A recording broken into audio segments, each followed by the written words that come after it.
Vous êtes tout excusés. Bonsoir à toutes et à tous dans ce lieu qui n'est pas forcément habituel pour faire les conseils municipaux, mais on va dire que le péché originel qui avait voulu qu'on ne se réunisse pas là pour le premier conseil municipal est ainsi réparé, de se réunir dans cette maison du peuple qui finalement n'a jamais aussi bien porté son nom que le jour où le conseil municipal peut s'y dérouler, ce qui nous permet de respecter au mieux la distanciation et de ne pas avoir à le faire à huis clos comme ça peut se faire ailleurs, puisque au moins les espaces de balcon peuvent être occupés par le public, même si respectant les mesures sanitaires et le couvre-feu qui démarrera à 20h, il n'est certainement pas venu en nombre. Je vais proposer à Kevin de faire l'appel pour qu'on puisse démarrer cette séance. Bonjour à tous. Armand Rivière. Présent. Rachel Sacussi. Manuel Bourguin. Aurélie Mialon. Robert Vivares. Julie Garcin-Sodo. Thomas Guiraud. Daniel Desmoulins. René Verdeil. Jean-Marie Bousquet. Marie Balestero. Daniel Azemar. Xavier Moutou. Cécile Dos Santos. François Castillo. Katia Siet. Georges Lopez. Nadia Bentahar. Patrick Delbach. Nicole Vicente. Benoît Blanc. Anne Sutrat-Germain. Procuration René Verdeil. Gilbert Castignera. Présent. Marie-Hélène Chassagne. Rachel Sacussi. Alain Vogel-Singer. Si, deux pendant la... Valérie Forme. Florent Cos. Myriam Santana. Procuration Alain Vogel-Singer. Merci. Depuis notre dernière réunion le 30 septembre, un certain temps s'est écoulé. Nous avions pensé se retrouver en novembre, ce qui explique que ce conseil municipal soit plutôt chargé en termes d'ordre du jour. Mais depuis le 30 septembre, surtout, si je peux le dire ainsi, la France a eu connaître l'assassinat d'un de ses professeurs d'histoire-géographie parce qu'il faisait son métier, celui d'enseigner et de former des esprits libres et critiques, celui d'enseigner nos valeurs, dont la liberté d'expression, la liberté de caricaturer, de blasphémer s'il le faut, surtout la liberté de faire réfléchir les autres en provoquant quand cela est nécessaire. Elle a eu à connaître aussi l'attentat de Nice devant l'église Notre-Dame de Nice. Elle a eu à perdre un de ses présidents de la République, Valéry Giscard d'Estaing. Plus localement, deux anciens conseillers municipaux, Jean Joly et Émile Andrès, nous ont aussi quittés, ainsi que deux dames qui ont eu à s'occuper des plus anciennes générations, mais quand elles étaient jeunes dans les écoles maternelles, je pense à Néette Gracia et à Fifi Delmas. Donc je vous proposerai de débuter ce conseil municipal par une minute de silence associant ces différents hommages.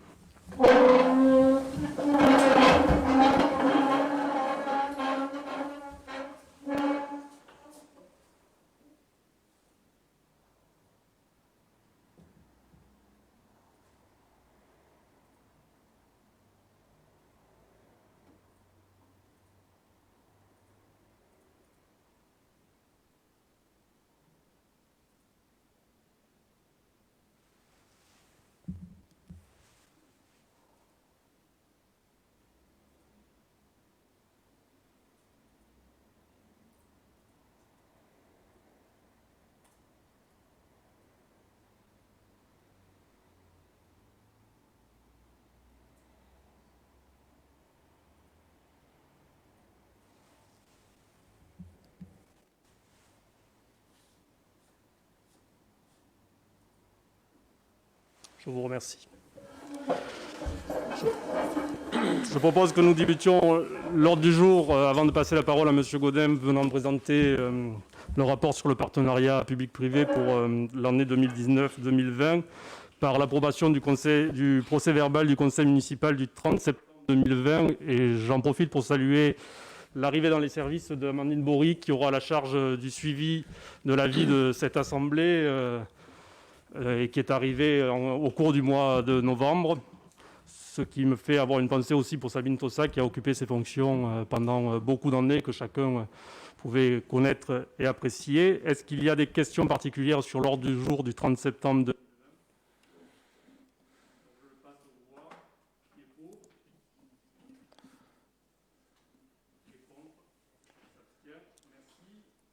le point 2, le rapport d'activité du partenariat public-privé sur l'électricité.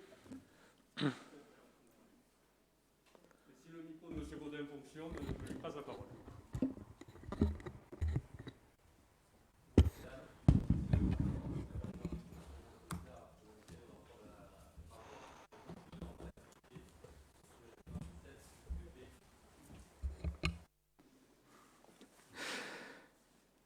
Merci d'être parmi vous. Merci de me laisser présenter le condensé du rapport d'activité de l'année marché 7 du PPP de votre ville concernant l'éclairage public. Partenariat porté par Sogetrelec, la société Nouvelle Sanchis et Stellum du groupe EDF. La période examinée donc du 1er juin 2019 au 31 mai 2020. Le début de ce contrat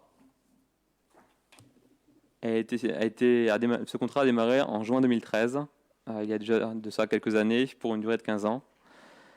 Parmi les engagements, on a une grande partie, c'est la reconstruction du parc éclairage public. Un deuxième objectif important, c'est la réduction des dépenses énergétiques liées au service éclairage public. Donc les 3 premières années d'importants financements ont été réalisées sur la ville de Pézenas, au nombre desquels une sécurisation de reconstruction d'une grande partie des armoires d'éclairage public, la mise en lumière de quelques bâtiments remarquables et surtout le renouvellement de 39% des luminaires constituant votre parc. Ceci a eu pour effet de réduire sur les 3 premières années de 36% les consommations énergétiques. Donc, économie d'énergie se répercutant directement sur les factures d'électricité, de consommation d'électricité. Donc tout au long du contrat, on apporte un autre service, c'est celui du maintien d'éclairage public avec un taux de panne instantané inférieur à 0,5%. C'est-à-dire qu'à tout moment, sur votre parc, il y a moins de 0,5% de luminaires qui sont en panne. Donc 99,5% des luminaires qui fonctionnent. Et la mise en œuvre des différents scénarios d'illumination de fin d'année sur les bâtiments remarquables qui ont été réalisés les 3 premières années. Le contrat vise, au bout des 15 ans, une réduction de 43% des dépenses énergétiques. Aujourd'hui, en année 7, on a déjà dépassé cet objectif, puisqu'aujourd'hui, on est à 48% d'économie d'énergie. On a presque divisé par 2 la facture d'électricité, de consommation électrique en kWh. Pour un objectif de 38 à cette année. Il y a 4 volets prévus au contrat. Le premier volet, c'est la gestion informatisée du parc, qui est gérée par Stellum, avec la gestion énergétique des dépenses. Un deuxième volet, c'est la maintenance. On en a parlé. C'est maintenir un taux de panne des installations très bas, excusez-moi, sur l'éclairage public, l'éclairage sportif, mais aussi les illuminations festives, mise en lumière et carrefour à feu. Le volet G3 du patrimoine nous permet de parer aux sinistres, qui sont imprévisibles, de maintenir le patrimoine en état et de l'améliorer tout au long des 15 ans. Le volet G4, c'est celui qui a été déployé sur les 3 premières années et qui a permis des investissements initiaux importants et une reconstruction rapide du parc éclairage public. Au 31 mai 2020, votre parc est constitué d'à peu près 1329 mâts, précisément. 18% ont été rénovés, 1% sont à renouveler. De 2219 luminaires, 44% ont été rénovés. Il y a 9501 sources lumineuses sur votre parc, dont 30% sont en LED, à peu près un tiers. Et 3 encore qui sont considérés comme obsolètes et que nous nous efforcerons à remplacer d'ici la fin du contrat. 100% des carrefours à feu constituant sur le parc de Pézenas, de la ville de Pézenas, ont été rénovés et ont été passés en LED. D'un point de vue énergétique, l'engagement contractuel en année 7, c'est bien 38%. Aujourd'hui, on en est à 48%, donc on a à peu près 9% d'avance cette année. Et on a dépassé les objectifs à fin de contrat. On l'a dépassé en employant les sources LED, principalement, à partir déjà depuis quelques années. Et ça a permis de passer d'une puissance apparente de 131 watts au point lumineux, c'est-à-dire à la source, à 68 watts en moyenne. Donc on a quasiment divisé par 2 la puissance apparente au point lumineux. Et ça a permis de faire 96 kVA kVA d'économie de puissance souscrite aux différentes armoires d'éclairage public constituant le parc.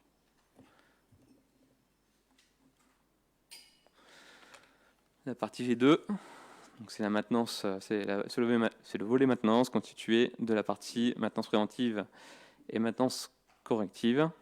La maintenance préventive nous permettant de diminuer le nombre de signalements et la maintenance curative de les traiter. En début de contrat, on avait 453 signalements sur la première année.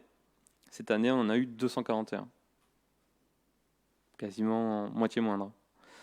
Sur ces 241 signalements, 34 sont signalés via le numéro vert mis en place par le groupement. Les travaux de maintenance permettent aujourd'hui au groupement d'afficher un taux de disponibilité du parc éclairage public de 99,65%. Soit l'équivalent de 9 luminaires en panne sur 2520 luminaires en fonctionnement sur votre parc.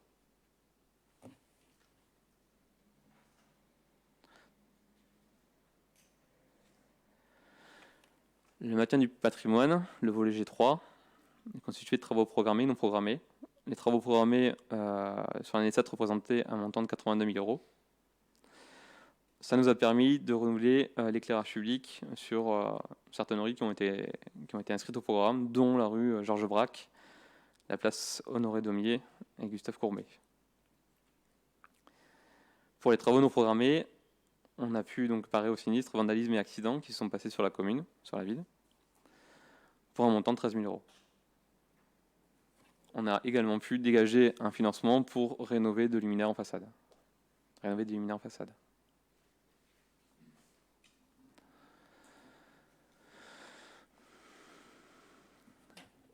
ne sais pas si vous avez des questions. Je me tourne vers les conseillers municipaux pour savoir s'ils en ont.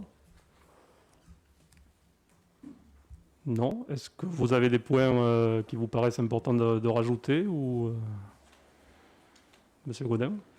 Pas à ma connaissance. Pas à votre connaissance. Je veux vous remercier pour la présentation, ainsi que pour avoir pris en compte notre demande d'éclairage de la rue Jules Massenet qui était en panne depuis quelques années et qui nous avait été relevée par les habitants et qui a été pris en compte et fait récemment. Donc je tenais à vous en remercier parce que ça a duré depuis un moment et c'était dommageable pour une partie de la population. C'est la rue qui est derrière le magasin Carrefour, pour une partie de la population et surtout pour l'aire de jeu qui a été mis en place aussi récemment. Donc il était important que ça soit éclairé. Et ça a été effectué récemment. Je vérifiais régulièrement par des passages pour voir si ça arrivait. Et c'est arrivé, donc je voulais vous remercier. Je vous en prie. Merci pour votre présentation. Merci à bientôt. Donc, je vous propose de prendre la suite de l'ordre du jour. Je dois vous informer que les points 40 et 41, qui étaient des conventions de maîtrise d'ouvrage, demandant de maîtrise d'ouvrage entre la commune et la communauté d'agglomération sont retirés de l'ordre du jour parce qu'elles nécessitent de nouveaux allers-retours et de cadrage avec la communauté d'agglomération. Donc nous aurons peut-être à les retrouver l'année prochaine, mais ça ne nécessitait pas que nous les passions là. Nous les avions inscrits au cas où, mais ils nécessitent encore, notamment pour celle concernant la canalisation, un cadrage, notamment pour s'assurer de l'obtention de financements potentiels d'autres collectivités. Le point 3 est l'avis sur les dérogations de repos dominical des commerces de détail qui ont été déposés en mairie. Donc vous les avez listés ainsi. Et notre avis, l'avis du maire est demandé surtout pour les dérogations qui concernent plus de 5 dimanches par an. Donc vous les avez là. Est-ce que cela appelle des questions particulières ? Je vous propose de passer, Monsieur Vogel. Peut-être une question technique sur le... On n'a pas voté le PPP comme... Ça se vote pas, c'est ça se vote pas, mais vu la rédaction du texte... Ah, effectivement, pas clair, mais c'est un rapport qui ne doit pas se voter. Hein. Non, c'est un simple rapport. Il aurait fallu prendre acte. Je conviens avec vous que j'avais pas Je n'ai pas vu se prononcer plutôt que prendre l'acte. Non, c'est un rapport qui est présenté à nous, mais dont on prend acte, sur lequel on peut poser éventuellement des questions, mais qui ne nécessite pas d'être voté, puisque de fait, il est réalisé. Donc je reviens au point 3 et à l'avis sur les dérogations au repos dominical pour le commerce de détail. Est-ce qu'il y a d'autres questions? Donc je passe aux voix. Qui est pour? Qui est contre? Qui s'abstient? Je passe au point 4, convention de mise à disposition de la gare du Nord. Je passe la parole à Gilbert Castinera. Bonsoir. Il est proposé au conseil municipal de permettre la mise à disposition de la gare du Nord pour la tenue de manifestations. Il est donc soumis au vote du conseil la convention qui serait établie pour chaque utilisateur. Vous avez les documents en annexe. Est-ce qu'il y a des questions sur cette convention de mise à disposition? Donc je passe aux voix. Qui est pour? Qui est contre? Qui s'abstient? Et je laisse à nouveau la parole à Gilbert Castinera pour la convention de nomination mairie des associations piscinoises des secteurs sport, jeunesse et culture. Le responsable de ces services rappelle que le bureau des sports compte déjà des associations qui ont leur adresse postale et leur siège en mairie. Cela permet aux responsables du service, lors des relèves du courrier, de s'entretenir de manière régulière avec les dirigeants des associations et de faciliter ainsi les relations de travail. Il est donc nécessaire de régulariser administrativement la situation actuelle de ces associations par une convention. Vous avez aussi le document en annexe. Voilà, c'est une habitude qui s'est prise avec le temps, qui est tout à fait justifiée, mais que les services ont souhaité cadrer, notamment pour y revenir dessus si ça pouvait poser quelques problèmes dans le futur, mais logiquement, il n'y a pas de raison que ça en pose. Est-ce qu'il y a des questions particulières sur cette convention? Qui est pour? Qui est contre? Qui s'abstient? Merci. Et je rends encore la parole à Gilbert Castinera pour la convention de mise à disposition et le règlement d'utilisation du foyer des campagnes Maison du Peuple de Pézenas. Il est proposé au conseil municipal de permettre la mise à disposition du foyer des campagnes pour la tenue de réunions ou autres manifestations non commerciales. Il est donc soumis au vote du conseil la convention qui sera établie pour chaque utilisateur, ainsi que le règlement que vous avez aussi en annexe. Est-ce que, Monsieur Vogel? Et moi, j'ai une petite question sur le libellé probabilité de problèmes de sécurité interne ou externe, forte, moyenne, faible. Qu'est-ce qui se passe si on met forte? Ça m'inquiète qu'on mette ça dans la convention. Je veux dire, moi, je pense que c'est à apprécier par les services et les élus, mais marquer probabilité de problèmes de sécurité interne ou externe forte, demain, ça veut dire qu'il n'y a pas de convention, quoi, à mon avis. Je ne sais pas comment on va passer outre à un avis qui serait un avis de probabilité forte. Voilà, donc simplement, je ne sais pas si c'est indispensable sur la Convention de garder cette ligne-là. Je le soumets à votre sagacité.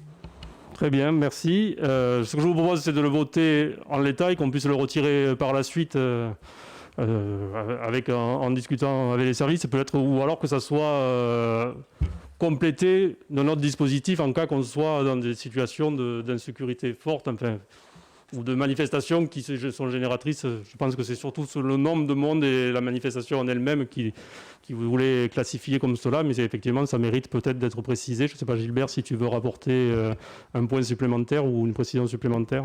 Oui, juste pour dire que si la probabilité est forte, la convention ne sera pas signée sûrement en l'état et il y aura discussion avec les services pour savoir si on doit ou pas signer cette convention. Je vous propose donc de la passer aux voix. Qui est pour? Qui est contre? Qui s'abstient? Le point 7 est la convention de groupement de commandes avec la communauté d'agglomération Hérault-Méditerranée. Je le présenterai. Il s'agit donc de poursuivre l'animation autour des métiers d'art et de la création de la maison consulaire. Jusqu'à présent, ça avait pu se faire par de mise à disposition de personnel de la part de la communauté d'agglomération et de l'office du tourisme. Il se trouve que cette modalité-là a fait son temps et qu'il il peut être plus efficient de passer par un appel d'offres et un groupement de commandes pour avoir une entreprise ou un groupe spécialisé dans l'animation des métiers d'art, évidemment. Ouais. Il ne s'agit pas d'y souscrire n'importe quelle animation commerciale, c'est bien pour rester dans l'esprit des métiers d'art. Donc il s'agissait de s'unir avec la communauté d'agglomération pour passer ce groupement et d'y ajouter aussi des clauses qui ne sont pas forcément inhérentes à la Maison des métiers d'art, mais qui peuvent permettre aussi d'étendre ce que nous demanderions à cette entreprise retenue ou à cette société retenue en termes d'événementiel, de formation ou de points particuliers liés au métier d'art sur l'ensemble du territoire de la communauté d'agglomération, afin que davantage de liens, de ponts et de relations puissent se tisser avec les communes de la communauté d'agglomération sur la question des métiers d'art, qui est une compétence partagée entre nos deux collectivités. Est-ce qu'il y a des questions particulières? Qui est contre? Qui s'abstient? Qui est pour? Je vais passer un peu. J'ai changé. Convention de groupement de commandes en point 8 avec le syndicat mixte Héro-Énergie. Je propose à Marie Ballesteros de le présenter. Donc, il est rappelé au Conseil de la ville que la ville est adhérente du syndicat mixte Héro-Énergie qui déploie depuis 2016 sur tout le territoire de l'Hérault un réseau public pour la recharge des véhicules électriques ou hybrides rechargeables. Les premières bornes ont été mises en service fin 2016. 13 bornes rapides et 113 bornes accélérées sont aujourd'hui en service, dont 4 à Pézenas. Dans ce contexte, le syndicat organise et coordonne un groupement de commandes pour l'achat de véhicules électriques. La commune est particulièrement intéressée à acquérir au travers de ce groupement des vélos électriques pour ses services. Il est donc proposé au Conseil d'approuver l'acte constitutif du groupement de commandes et donc de valider la participation de la ville à hauteur de 350 € de frais de fonctionnement du groupement, de désigner Héro-Énergie en tant que coordonnateur et d'autoriser son président à signer les marchés et accords cadres qui seront pris à l'issue de la mise en concurrence. Voilà, vous avez le document 6 qui fait état de cette convention. Est-ce qu'il y a des questions particulières sur le sujet? Donc je passe aux voix. Qui est pour? Qui est contre? Qui s'abstient? Donc personne. Je vous remercie. On passe au point lié au domaine et au patrimoine. Le point 9 est un déclassement de l'essai de voirie de 194 m² de la parcelle AW 1174. Il était prévu à l'origine du plan d'aménagement de l'ensemble de la Perrière que le chemin d'accès réserverait une voie d'une largeur de 10 mètres. Il se trouve que vu le positionnement du chemin et de la parcelle, 6 mètres ont été uniquement utilisés. Nous vous proposons donc de déclasser la partie restante de 194 m², qui est le long des parcelles AW 195 et 196, afin qu'elle puisse être aliénée par un propriétaire privé. Est-ce qu'il y a des questions particulières? Qui est pour? Qui est contre? Qui s'abstient? Je vous remercie. Le point 10 est la vente de ce délaissé de 194 m² de la parcelle AW 1174. Il s'agit donc maintenant, selon l'évaluation des domaines, de céder cette parcelle pour le prix de 4 230 € au propriétaire voisin, soit monsieur et madame Elimpi. Est-ce qu'il y a des questions particulières? Qui est pour? Qui est contre? Qui s'abstient? Nous restons dans le domaine d'échange et de vente et d'acquisition de parcelles avec le point 11, acquisition d'une parcelle de 24 m² AW 195.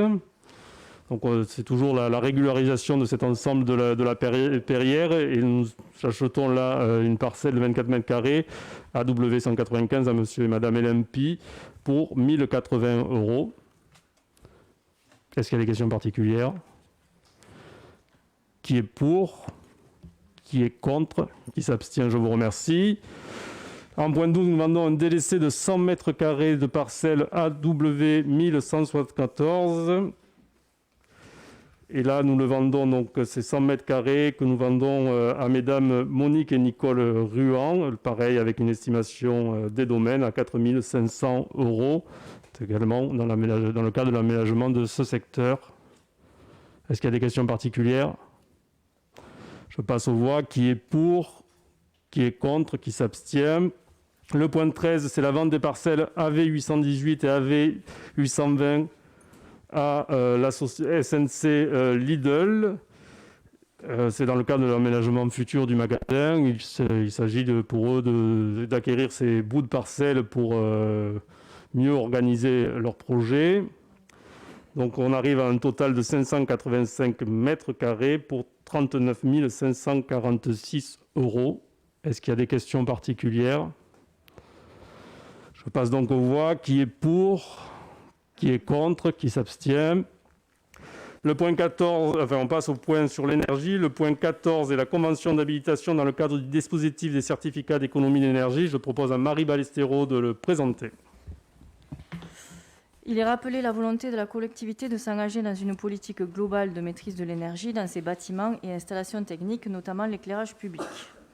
Considérant l'intérêt pour la collectivité de se faire accompagner afin d'obtenir la meilleure valorisation des certificats d'économie d'énergie, il est demandé au Conseil d'approuver le projet de convention entre Héro Énergie et la collectivité pour la collecte et la valorisation des actions éligibles au certificat d'économie d'énergie, d'autoriser ainsi le transfert à Héro Énergie des certificats d'économie d'énergie liés aux travaux effectués par la collectivité pour réaliser des économies d'énergie dans son patrimoine, ce transfert étant effectué à des fins de valorisation de ces certificats d'économie d'énergie auprès d'un obligé, et d'autoriser donc le maire à signer la dite convention d'habilitation avec Héro Énergie.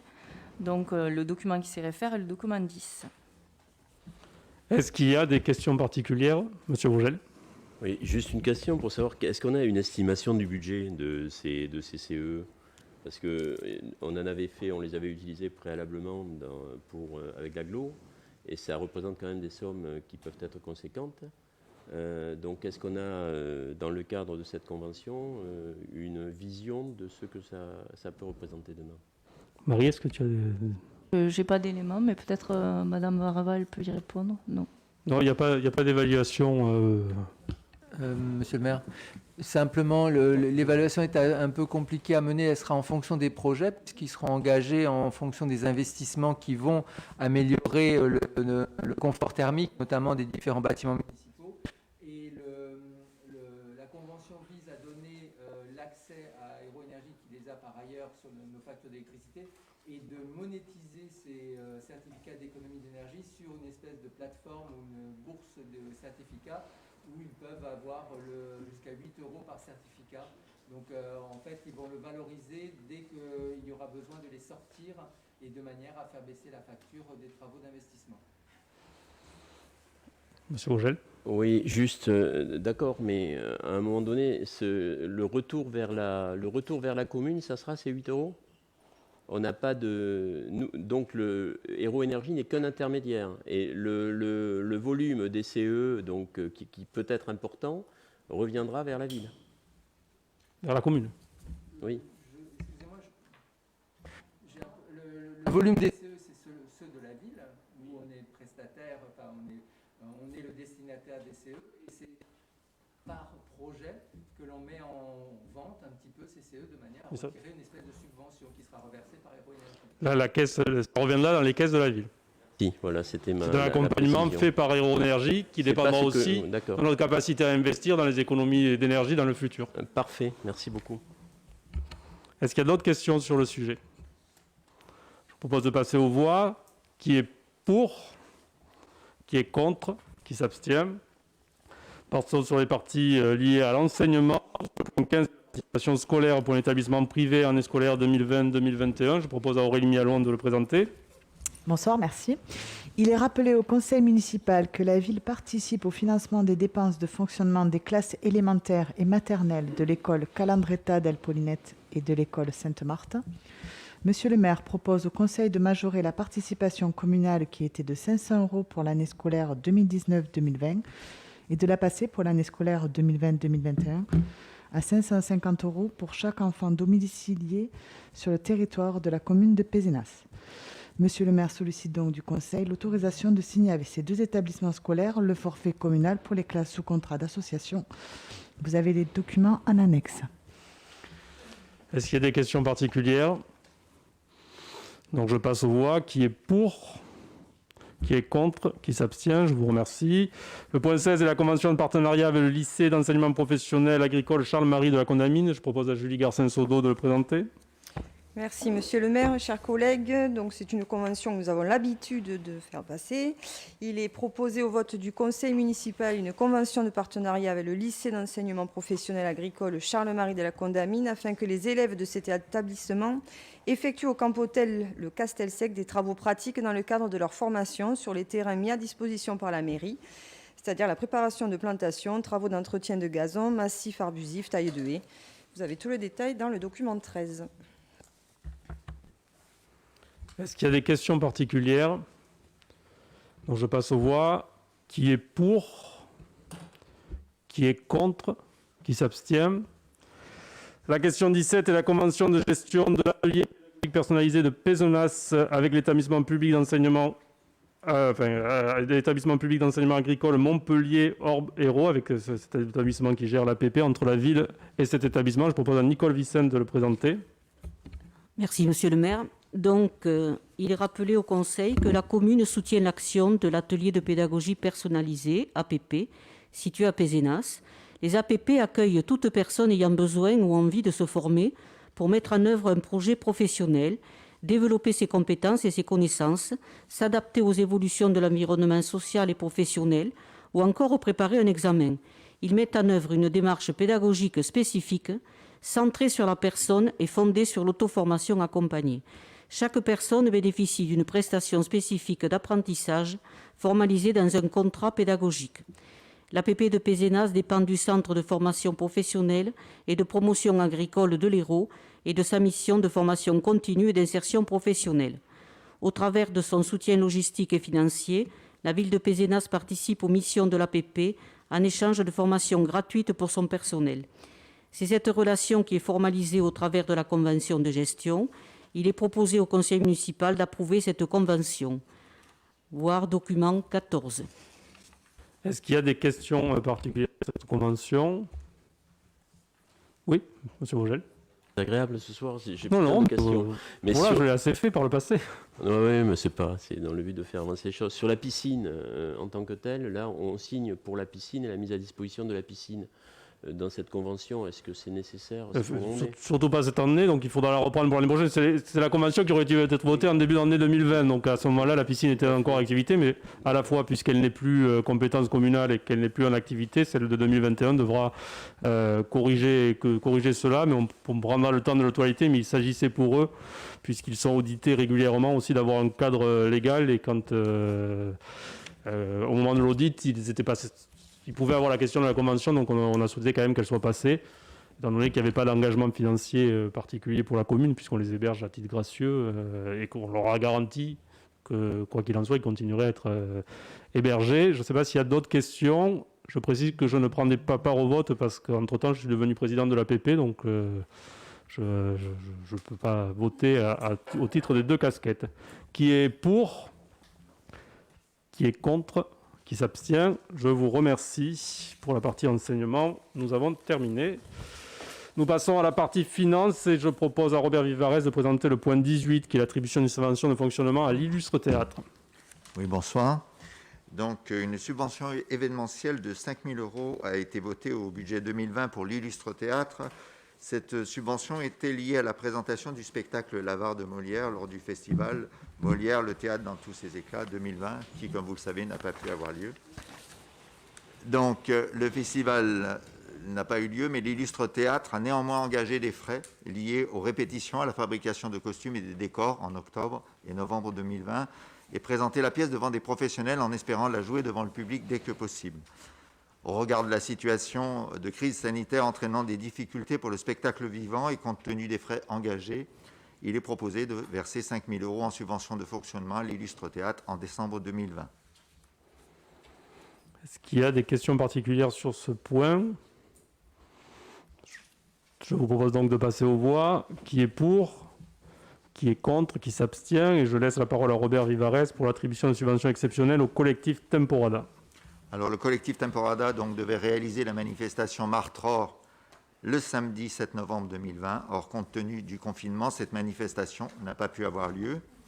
Cependant, le collectif a engagé des frais en amont de la date prévue pour la manifestation à hauteur de 1 500 €. Au regard de la situation de crise sanitaire entraînant des difficultés pour le spectacle vivant et compte tenu des frais engagés, il est proposé de verser une subvention exceptionnelle de 1 500 € au collectif Temporada. Est-ce qu'il y a des questions particulières? Oui, Kevin? Oui, peut-être une précision. Ont-ils perçu les 2 500 € qu'ils auraient dû percevoir? Non. Non, ils ne l'ont pas reçu. Non. Et y avait-il des critères pour monter un dossier? D'autres associations auraient-elles pu engager des frais pour notre événement et auraient pu demander une subvention exceptionnelle?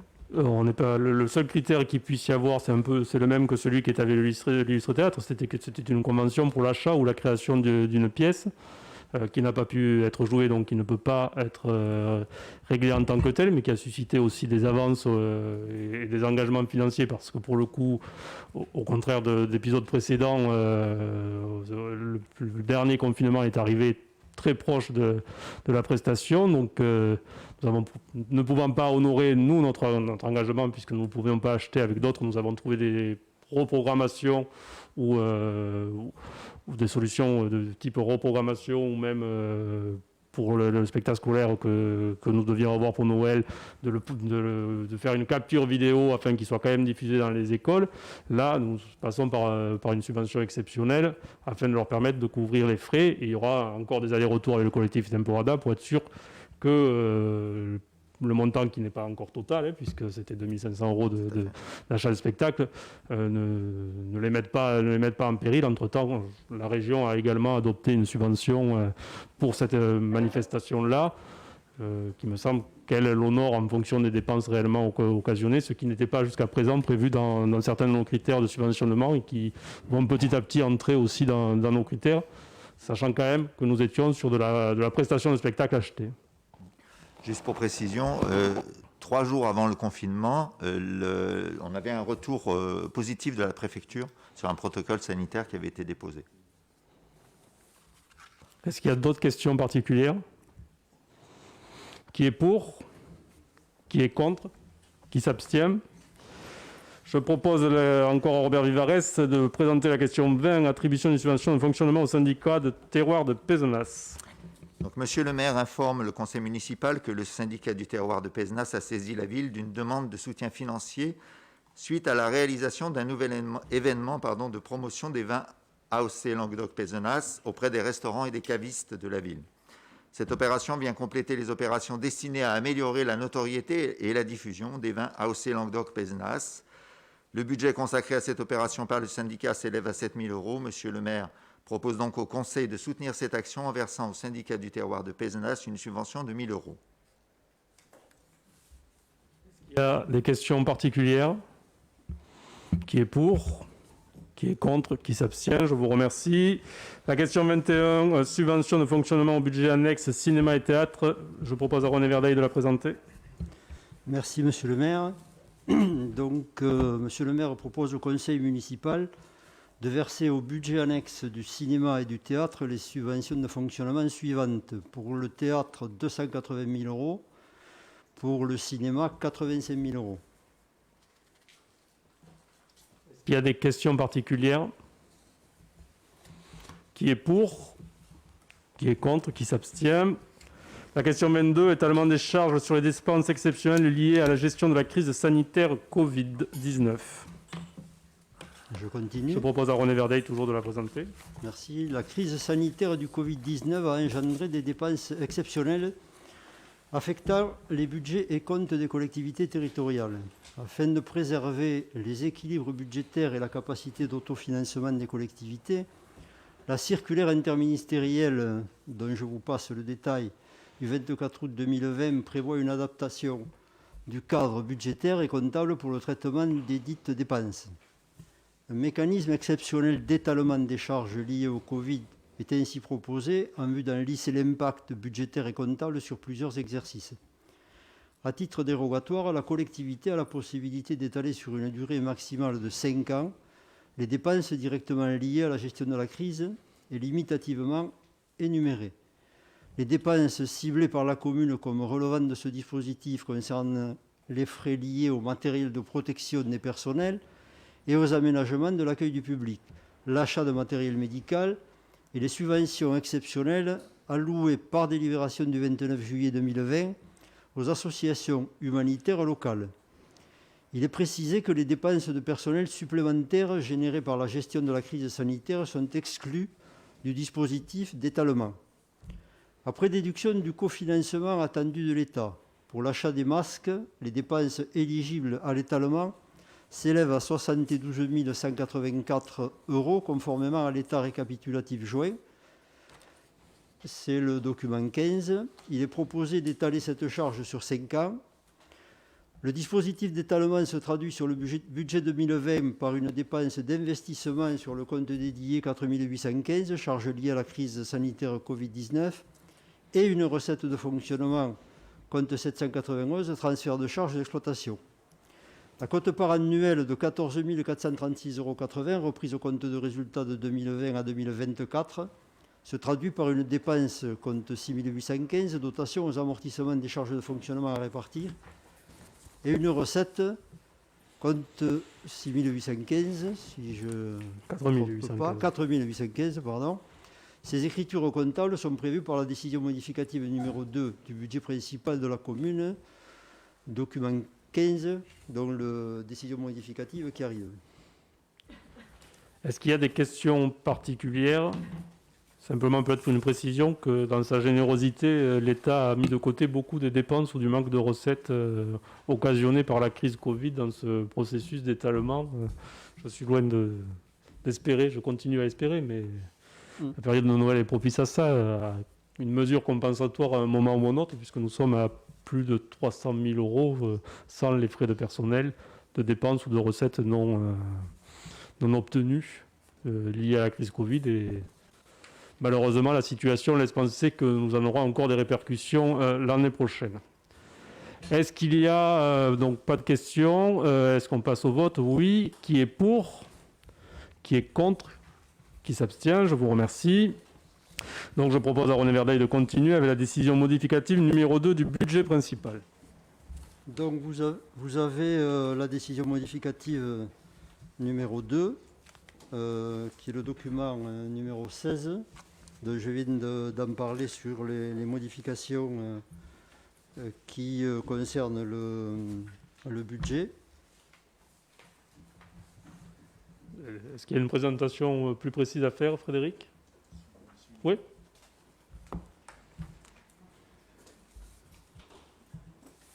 Sur le budget principal, oui. Bonsoir. Alors, effectivement, donc, sur la décision numéro 2, budget principal, la section de fonctionnement traduit. La section de fonctionnement traduit le mécanisme d'étalement des charges des dépenses exceptionnelles autorisées par la circulaire du 24 août 2020. Donc, avec une dotation de 72 184 € neutralisée en dépenses et recettes. La section d'investissement, quant à elle, donc, vient majorer les crédits à hauteur de 173 984 €. Donc, il a été budgété des subventions supplémentairement perçues et notifiées depuis la dernière décision modificative à hauteur de 101 800 € provenant du département, donc sur l'avenue Camille Guérin, les aires de jeu, et une subvention sur une étude préalable traversée urbaine à hauteur de 14 000 €. Ensuite, sur la partie dépenses, donc ce sont globalement des ajustements budgétaires de compte à compte entre le compte 21 et le compte 23, ou entre le compte 21 et le compte 27 pour effectuer des consignations.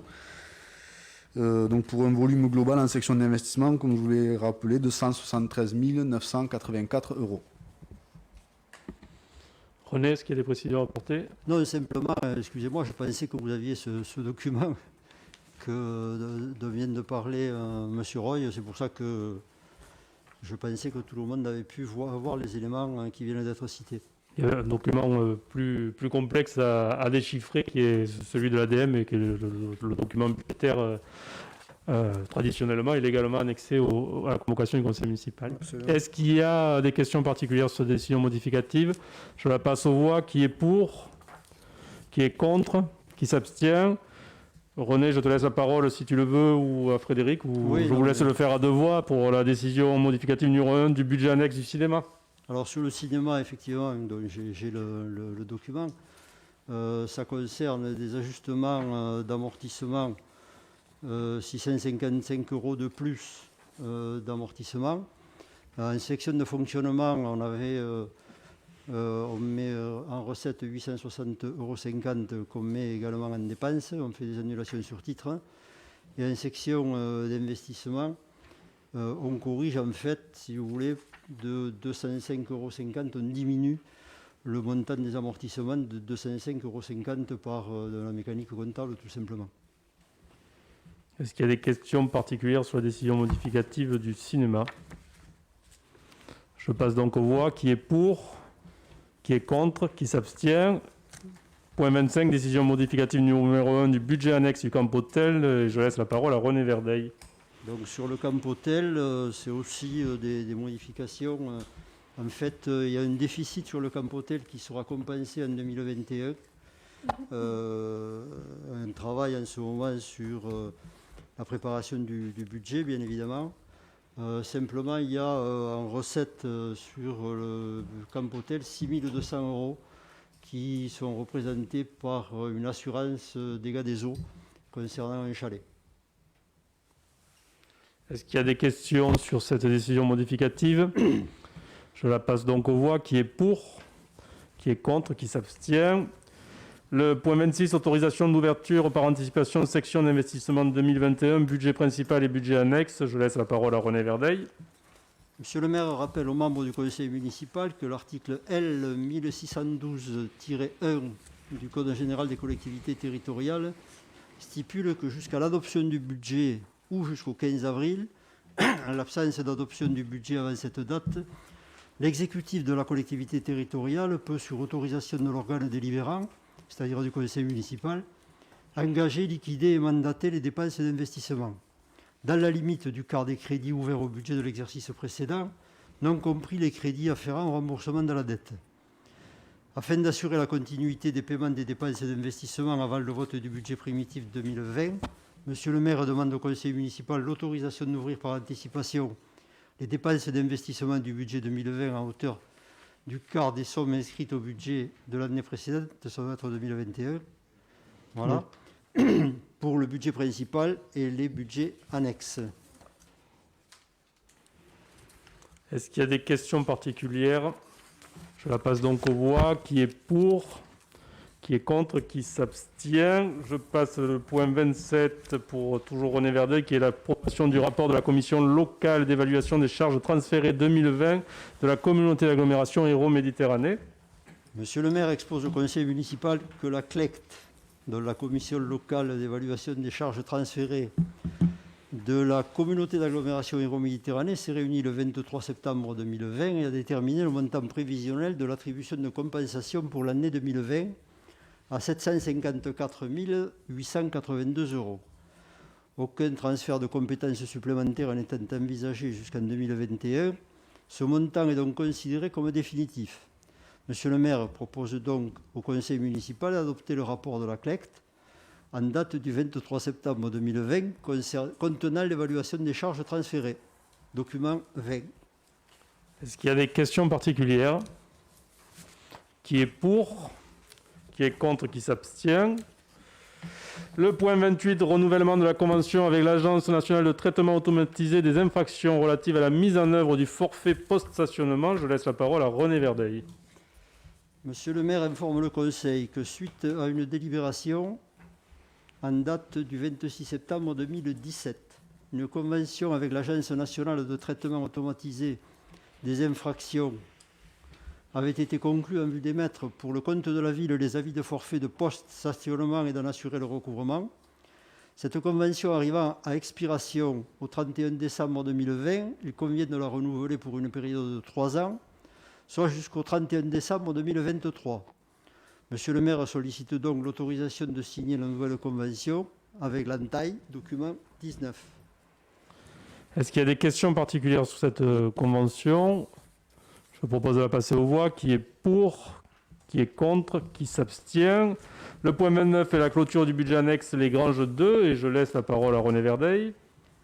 Monsieur le maire rappelle au conseil municipal que le budget annexe de lotissement Les Granges 2 avait été ouvert par une délibération en date du 14 juin 2012 afin de répondre à une création de lotissement. Compte tenu de la vente de tous les lots et de l'absence d'aménagement supplémentaire à réaliser, il convient de clôturer le budget annexe.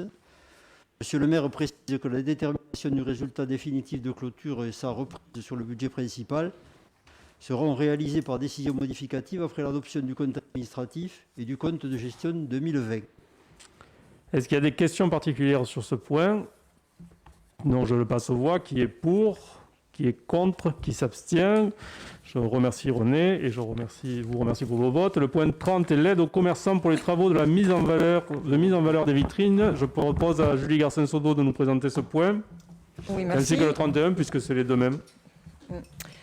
Donc, monsieur le maire rappelle les délibérations du 22 février 2018 et du 12 juillet 2018 par lesquelles il a été mis en place avec la communauté d'agglo Hérault-Méditerranée un dispositif d'aide à la réfection de devantures commerciales pour favoriser les travaux de mise en valeur des vitrines dans le respect du patrimoine afin d'améliorer l'image générale du centre ancien. Monsieur le maire informe qu'il a été saisi d'une demande de subvention sollicitée par monsieur Parlagreco Delidia, propriétaire du commerce situé au 20 rue de la Foire, dans le cadre du dispositif de la prime à l'action vitrine. Il convient de verser à monsieur Parlagreco pour les commerçants. Elle s'élève à 15% du montant hors taxe des travaux plafonnés à 20 000 € hors taxe. Je suppose qu'on le met aux voix. Les deux. Point là, s'il ne pose pas de questions particulières. Qui est pour?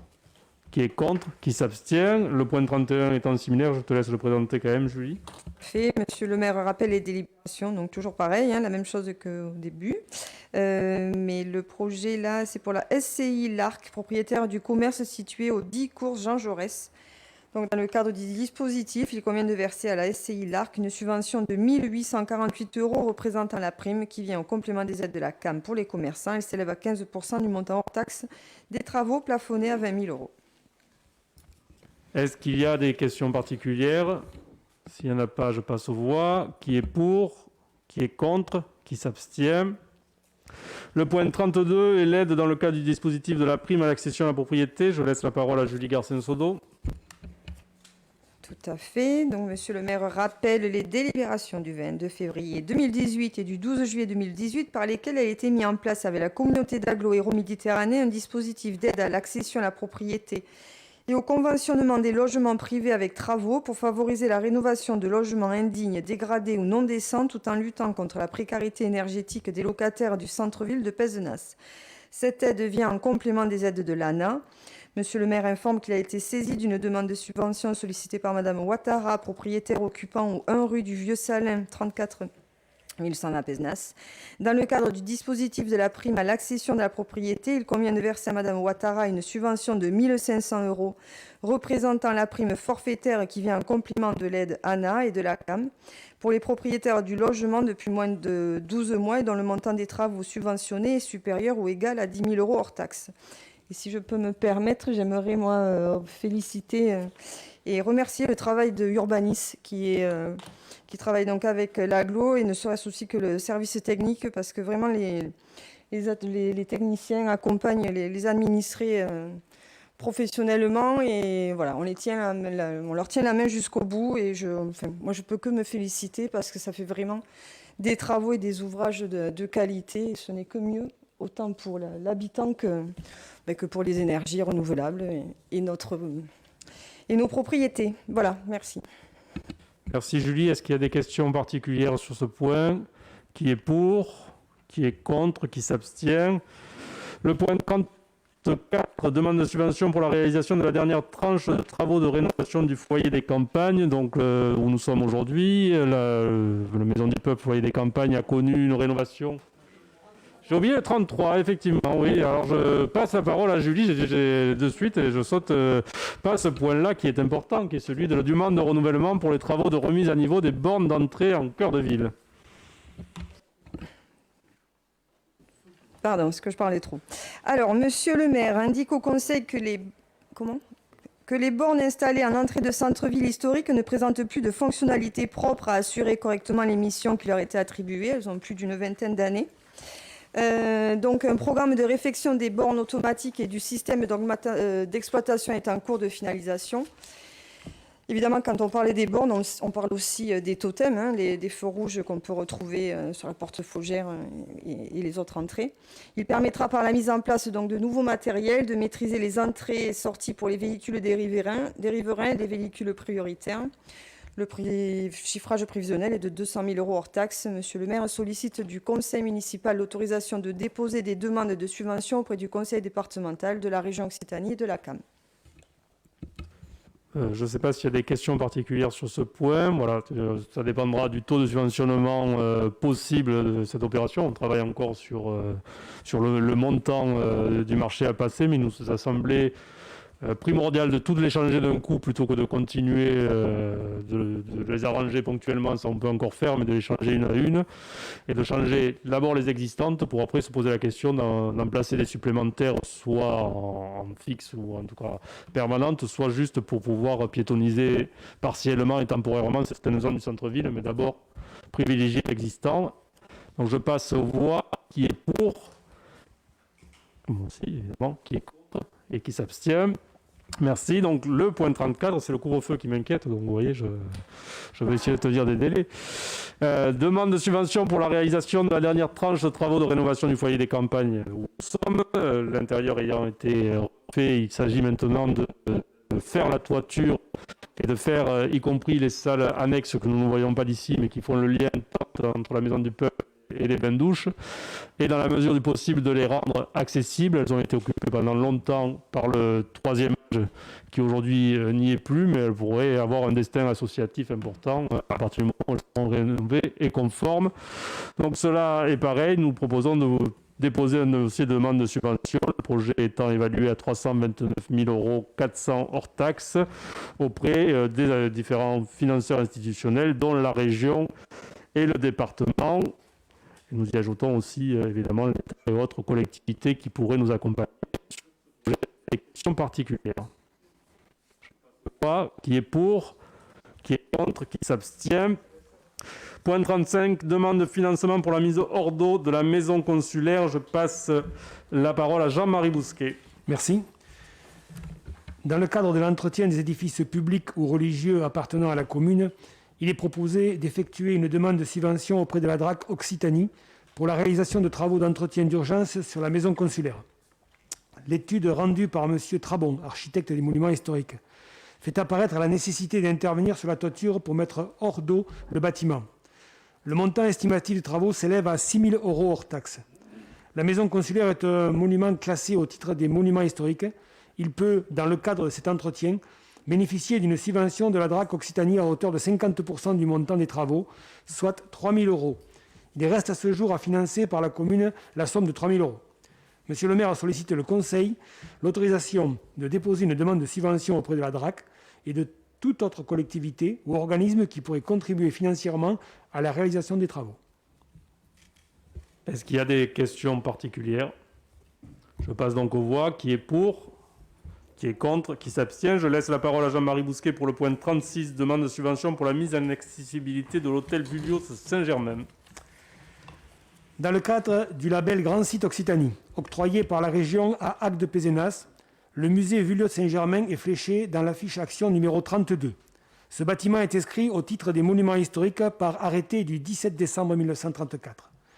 Les actions à conduire étaient projet scientifique en adéquation avec la stratégie culturelle de Pézenas et le Grand Siècle, étude préalable par un architecte du patrimoine pour la restauration de l'hôtel, mise aux normes et restauration de l'hôtel, stratégie de mise en espace des salles, expositions, réserves, scénographie muséale en adéquation avec la marque territoriale Molière. Pour répondre à cet objectif, la ville a lancé une étude générale sur le bâtiment afin d'en vérifier la structure et de proposer sa restauration ainsi que la mise en accessibilité des lieux. M. Trabon, architecte des monuments historiques, a été attributaire de ce marché et a fourni une étude complète qui aura pour finalité la rénovation de la façade et la mise en œuvre d'un ascenseur, rendant ainsi l'édifice accessible aux PMR. La structure du bâtiment étant saine par ailleurs. Le montant des travaux s'élève à 180 420 € hors taxes. Afin de pouvoir réaliser ces travaux sur le budget 2021, la ville de Pézenas souhaite solliciter la région qui dispose de fonds spécifiques pour la mise en accessibilité des bâtiments publics. Cette subvention est plafonnée à 50 000 € pour un plafond de travaux maximum de 150 000 €. Cette demande est complémentaire au précédent dépôt relatif à la rénovation des extérieurs du musée. Monsieur le maire sollicite du Conseil l'autorisation de déposer la demande de subvention auprès de la région et de toute autre collectivité ou organisme qui pourrait contribuer financièrement à la réalisation de ces travaux. Est-ce qu'il y a des questions particulières? Donc je passe aux voix. Qui est pour? Qui est contre? Qui s'abstient? On passe au point sur les institutions politiques. Le 37 est la désignation des représentants à la commission locale du site patrimonial remarquable, qui est une obligation légale et une demande de l'État que nous avons composé, qui est composé d'un collège des élus pour lequel il y a 5 titulaires et 5 suppléants.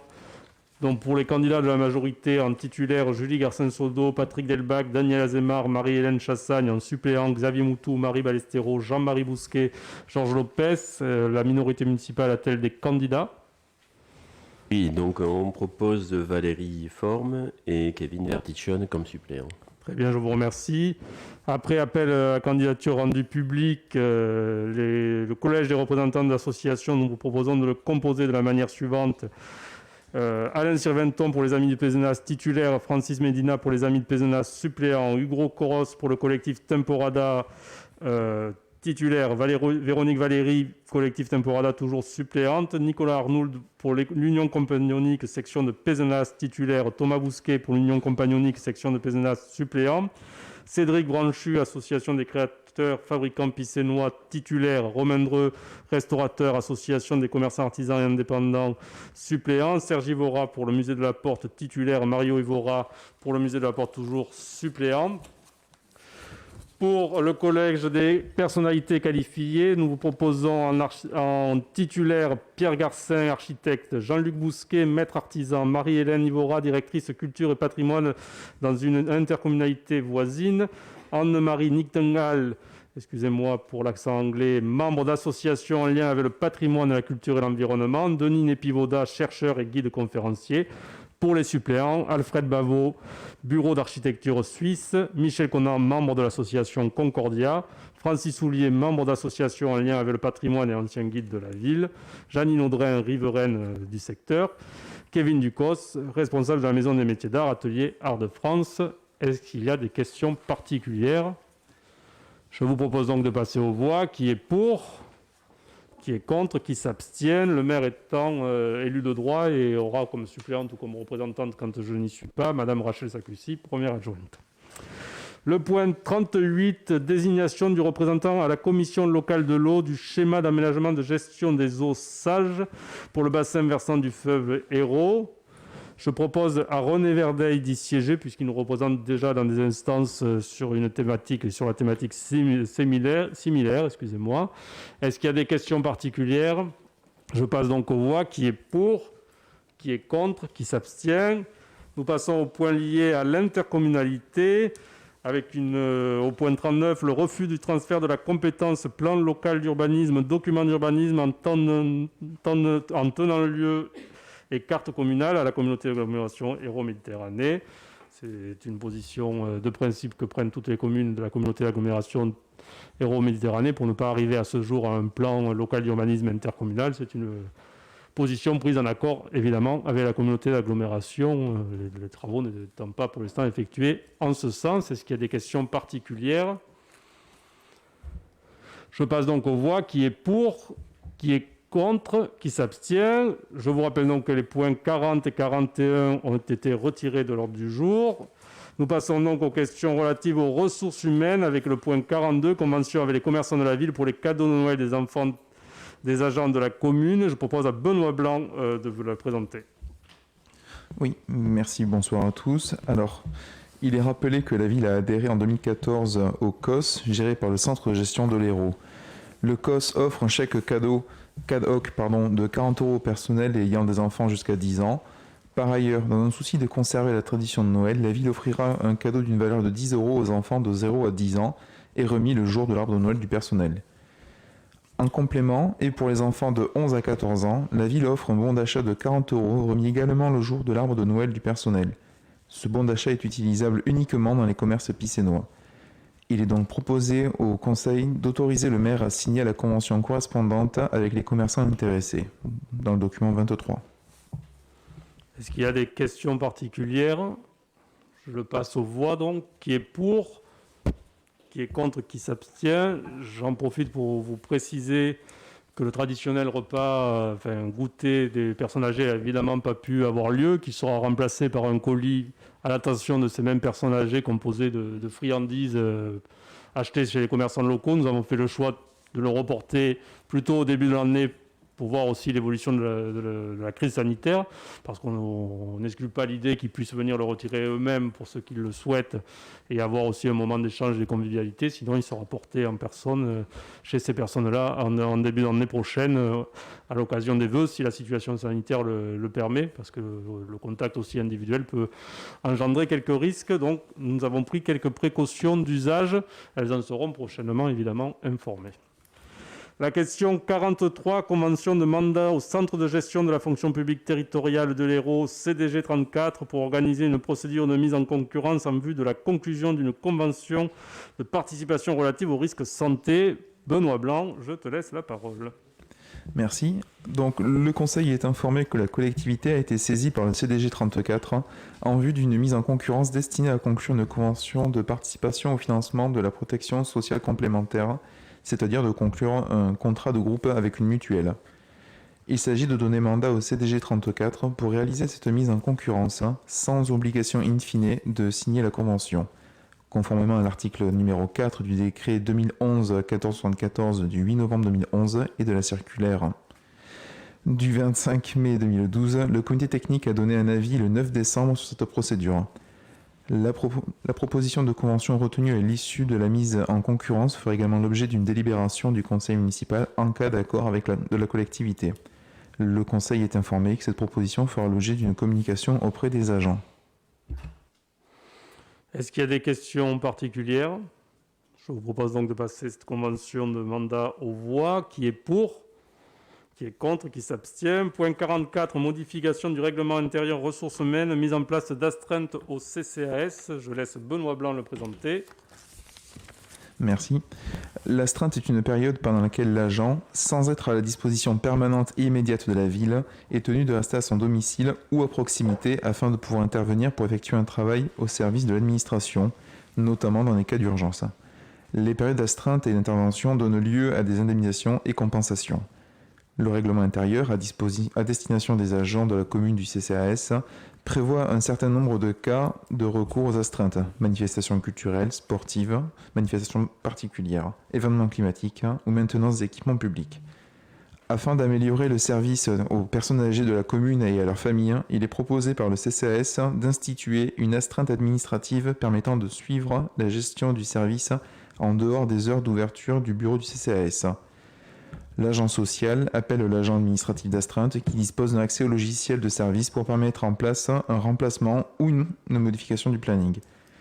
Il est proposé au conseil municipal de modifier donc l'annexe du règlement intérieur relative aux astreintes en ce sens, document 24.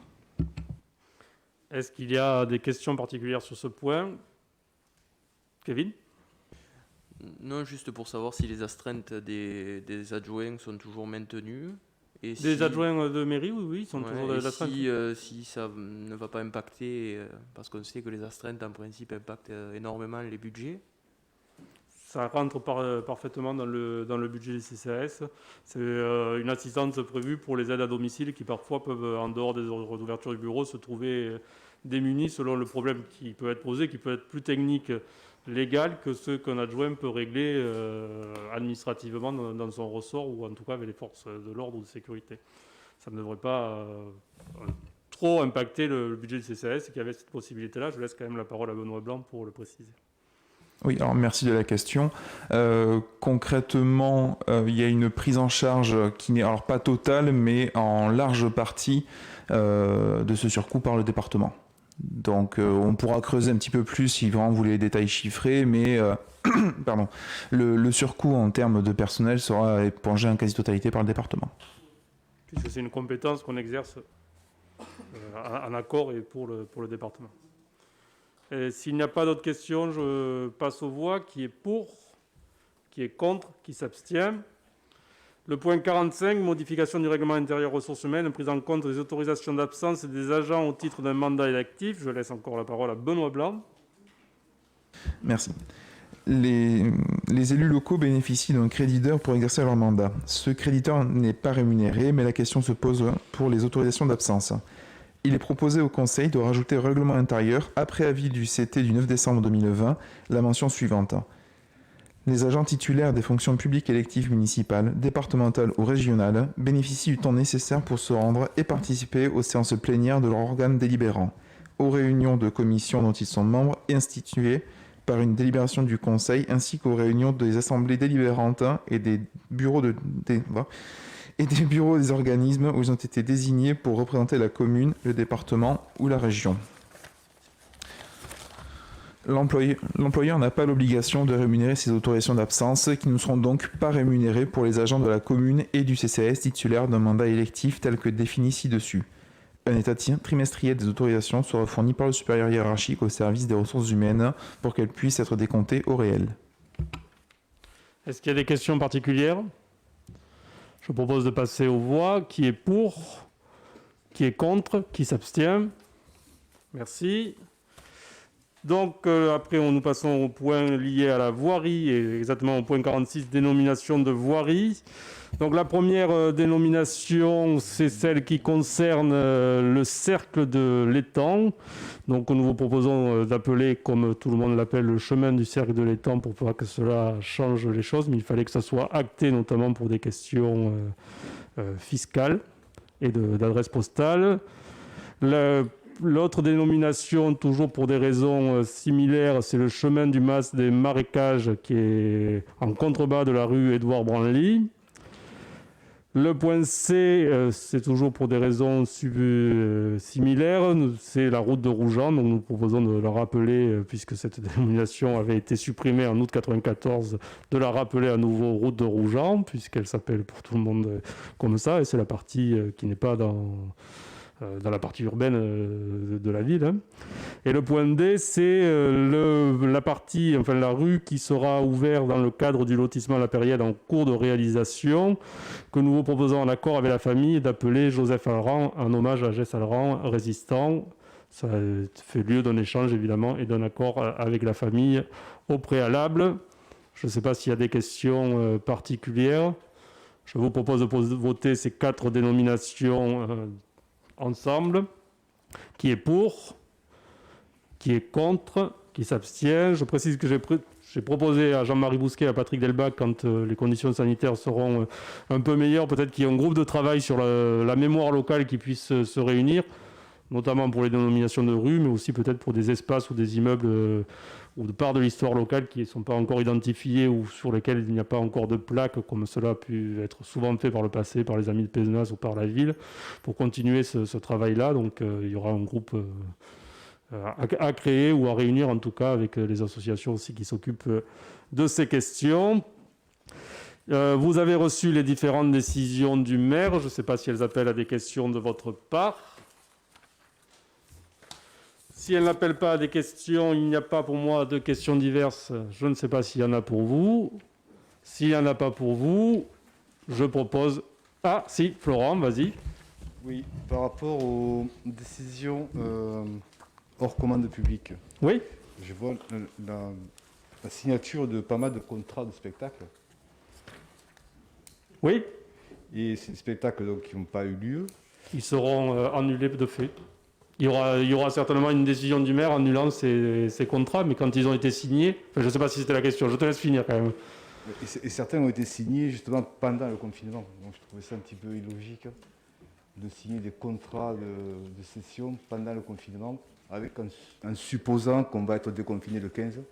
on supposait qu'on était confiné le 15 et on avait choisi de réorienter le programme de Noël sur les lieux qui devaient être réouverts plutôt que sur des rassemblements publics dont on pouvait supposer qu'ils ne seraient pas autorisés par la préfecture ou par les autorisations préfectorales. Donc on avait fait le choix, là où on avait pu présenter et travailler avec les commerçants sur de la mise en lumière et en scène des façades, mais en tout cas faisant des attroupements, parce que ce que nous proposons là, la dimension est réduite. Nous avions fait le choix, nous disant que des séances de mapping, Jean-Marie, il faudra trouver le terme occitan. Chaque fois, je te mobilise, mais il n'est pas très parleur en plus, celui-là. Quand on a dû retravailler à la suite de la première annonce du président de la République, qui laissait l'espoir du 15 décembre comme date des réouvertures des lieux culturels, on a voulu ou reprogrammer ou en tout cas réanimer ces lieux.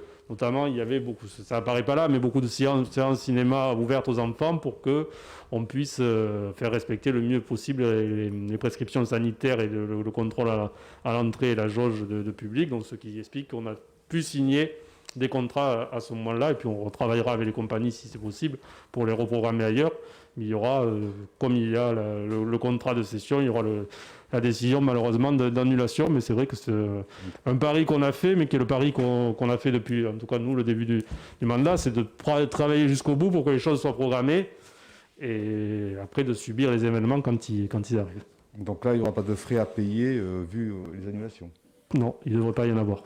C'était aussi la prévision avec ce que nous avons pu... Non mais Robert, je te laisserai préciser, mais ce que nous avons pu passer tout à l'heure, c'est aussi des compagnies locales, donc sur lesquelles nous avons un rapport de soutien et d'emploi local et de prestations locales qui est plus fort vis-à-vis de la ville que des contrats qu'on peut acheter à l'extérieur, bien qu'on puisse après retravailler avec ces compagnies pour qu'ils puissent venir se produire à Pézenas dans d'autres temps. Robert ? Oui, simplement pour préciser que cet optimisme nécessitait quand même une anticipation, c'est-à-dire qu'il fallait prendre des contacts pour l'organisation avec les compagnies, évidemment, pour pouvoir les programmer, pour pouvoir mettre en place les communications qui auraient pu être faites auprès du public. Et on a pris ce risque en accord, bien sûr, avec les artistes qui avaient été contactés. D'accord, ma question était par rapport aux frais, s'il y avait des frais ou pas. Non, mais ce que je vous précise, c'est que c'était en accord avec eux. Et donc, on a la possibilité aujourd'hui également de fournir des attestations en cas d'annulation qui permettent aux artistes théoriquement d'avoir une partie de cachet ou une compensation en tout cas. C'est ce que nous faisons maintenant. D'accord, merci. Je vous en prie. S'il n'y a pas d'autres questions, je vous souhaite d'agréables fêtes de fin d'année en espérant que les conditions seront meilleures l'année prochaine. Merci à vous, bonne soirée. Non, mais on ne le fera pas. Ah, il y a Kevin qui voulait parler. Non, je voulais peut-être juste une précision. Dans votre interview du Midi Libre du 4 octobre, oui. Vous disiez que la ville de Pézenas était dans le viseur des finances publiques et était reconnue comme commune à risque. Or, lors du conseil de juillet qui présentait les comptes administratifs, on avait pu noter le maintien de l'épargne nette malgré le gel des taux d'imposition, l'annonce d'un résultat excédentaire de l'exercice pour un montant de 2,5 millions. Était précisé que la ville avait une capacité de désendettement à hauteur de 7,8 ans et un commentaire du service financier disant situation correcte et pas dégradée. La capacité de désendettement d'une ville est dite critique à partir de 11-12 ans et dite catastrophique à partir de 15 ans.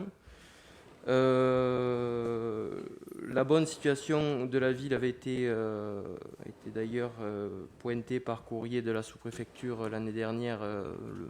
Le service financier pourra vous en donner copie probablement.